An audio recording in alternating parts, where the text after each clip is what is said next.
जय भीम साथियों। आज मैं एक कहानी से आप सबको रूबरू कराऊंगा। एक सच्ची कहानी से रूबरू कराऊंगा।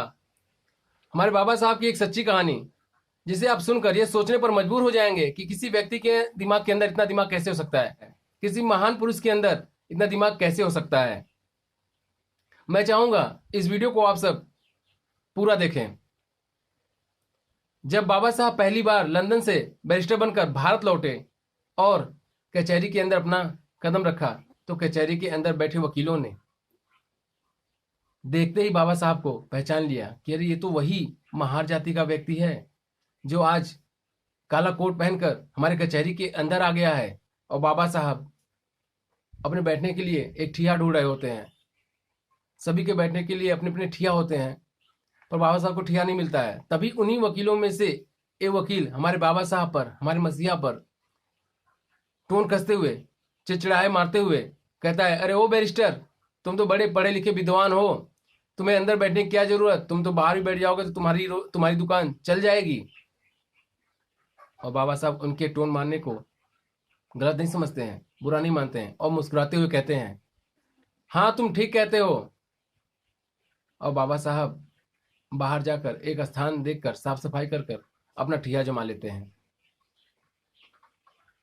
दोस्तों, ये मैं कहानी बड़े शॉर्ट में बता रहा हूं, ये कहानी बहुत लंबी है, इसे इतिहास के पन्नों में पढ़िएगा।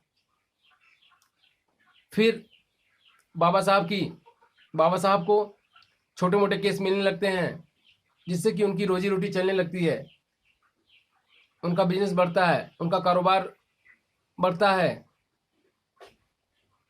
तभी उसी दौरान एक सेठ और सेठानी अपने बच्चे का, अपने इकलौते पूत को बचाने के लिए, जिसे फांसी की सजा बोली गई थी, उसे बचाने के लिए मुंबई का ऐसा कोई घर नहीं होगा, मुंबई के ऐसा कोई वकील का घर नहीं होगा जिससे घर में न गए हों और अपने बच्चे के बचाने के लिए फरियाद न लगाई हो। पर जो भी व्यक्ति उस बच्चे की फाइल देखता, वो सीधे मना कर देता, सीधे इनकार कर देता कि जाओ, तुम्हारे बच्चे का कुछ नहीं हो सकता है, इसे तो फांसी बोली गई है। और सेठ ढूंढता ढूंढता ढूंढता ढूंढता मुंबई को खंगालता हुआ उसी कचहरी में जा पहुंचता है। देखिएगा, उसी कचहरी में जा पहुंचता है जहां हमारे बाबा साहब, हमारे मसीहा बाहर बैठे होते हैं। और सेठ कचहरी के अंदर अपने बच्चे की फाइल दिखाता है। जिन जिन जिन वकीलों को फाइल दिखाता है, वो वकील फाइल देखते ही बोलते हैं कि तुम्हारे बच्चे को कुछ नहीं हो सकता है, तुम्हारे बच्चे को तो फांसी बोली गई है। सेठ ऐसे बड़े बड़े वकीलों को, ऐसे बड़े बड़े बैरिस्टरों को अपने बच्चे की फाइल दिखाता है, जो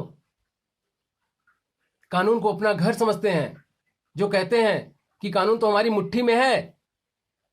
ऐसे वैसे वकील उस बच्चे की केस लड़ने के लिए मना कर देते हैं। तभी उन्हीं वकीलों में से एक वकील हमारे बाबा साहब पर फिर टोन कसते हुए, चिड़चिड़ाए मारते हुए कहता है, अरे वो सेठ, अगर तुम्हारे बच्चे को कोई बचा सकता है तो वो जो बाहर बैठा हुआ है ना, महार जाति का व्यक्ति, वो तुम्हारे बच्चे को बचाएगा। और सेठ अंदर ही अंदर रो रहा होता है। उसे तो एक उम्मीद की किरण की जरूरत होती है। और सेठ उस वकील की बात सुनकर, उसको सच मानकर, वो बाबा साहब के कदमों में जा गिरता है और रोने लगता है और अपने बच्चे के केस लड़ने की भीख मांगने लगता है। कहता है, हे बाबा साहब, मेरे बच्चे को बचा लो। तो बाबा साहब कहते हैं, उठो सेठ, उठो, मैं क्या कर सकता हूं, मैं तुम्हारी क्या मदद करूंगा, मैं तो एक महार जाति का व्यक्ति हूं ना, मैं तो एक नीच जाति का व्यक्ति हूं, मैं तुम्हारी मदद कैसे कर सकता हूं।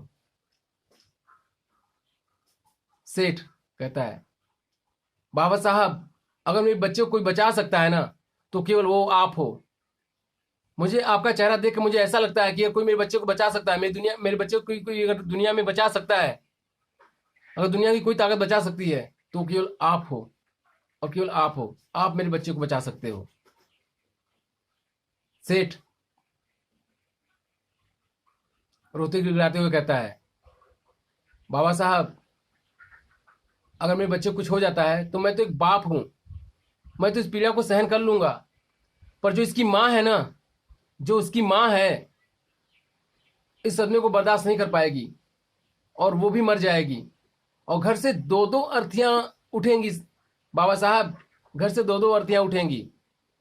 बाबा साहब, मेरा इतना बड़ा बिजनेस है, मेरा इतना बड़ा कारोबार है, मैं इन सबका क्या करूंगा?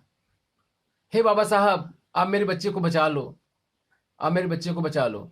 जब बाबा साहब उस बच्चे की माँ के मरने की बात सुनते हैं तो बाबा साहब को उनके बचपन की बात याद आ जाती है, जो उनकी माँ भीमा बाई कहती हैं, अगर भीमा यदि किसी निर्दोष व्यक्ति को, यदि किसी सच्चे व्यक्ति को, यदि किसी अच्छे काम को करने के लिए अगर अगर झूठ बोलना पड़े तो संकोच मत करना, संकोच मत करना।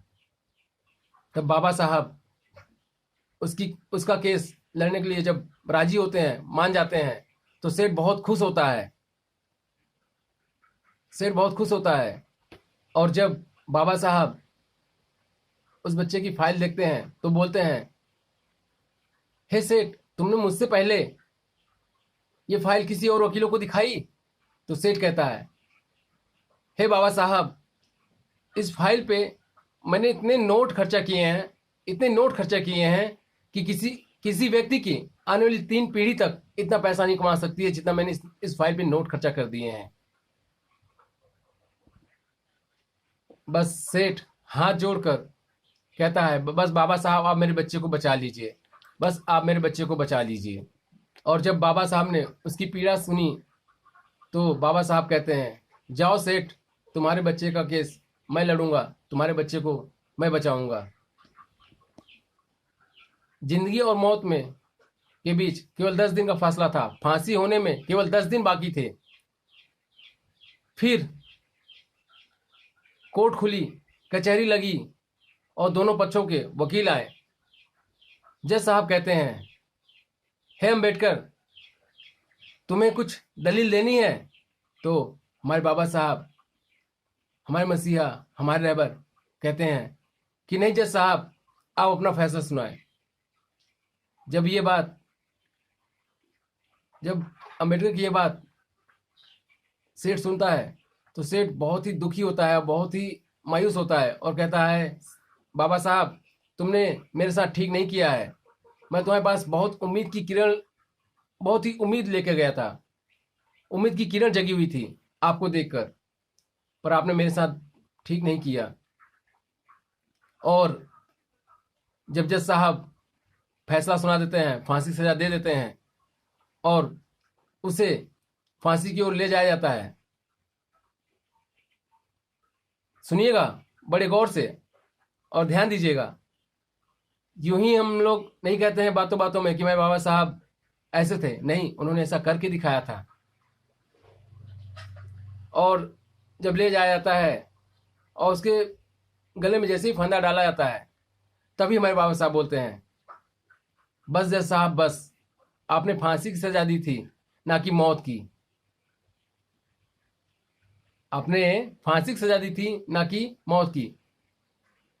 तभी से यह कारवां चला आता है। अगर जब भी कोई जज फांसी की सजा सुनाता है तो उसे बोलता है सजाए मौत, ना कि फांसी की सजा दी जाती है। और हमारे बाबा साहब का दिमाग देखकर बड़े से बड़े वकील, बड़े से बड़े बैरिस्टर जो टोन मारते थे, जो टोन कसते थे हमारे बाबा साहब पर, हमारे मसीहा पर, हमारे रहबर पे, वो एकदम चुप हो जाते हैं, वो एकदम चुप हो जाते हैं। और हमारे बाबा साहब शेर की तरह उस बच्चे को छुड़ाकर उसकी माँ के पास ले जाते हैं, कहते हैं, ये ले तेरा बेटा।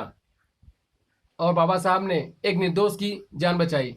ऐसे थे हमारे बाबा साहब, ऐसे थे हमारे मसीहा। हमारे बाबा साहब ने हमें अच्छा जीवन देने के लिए बहुत कुछ सहा है, बहुत कुछ सहा है।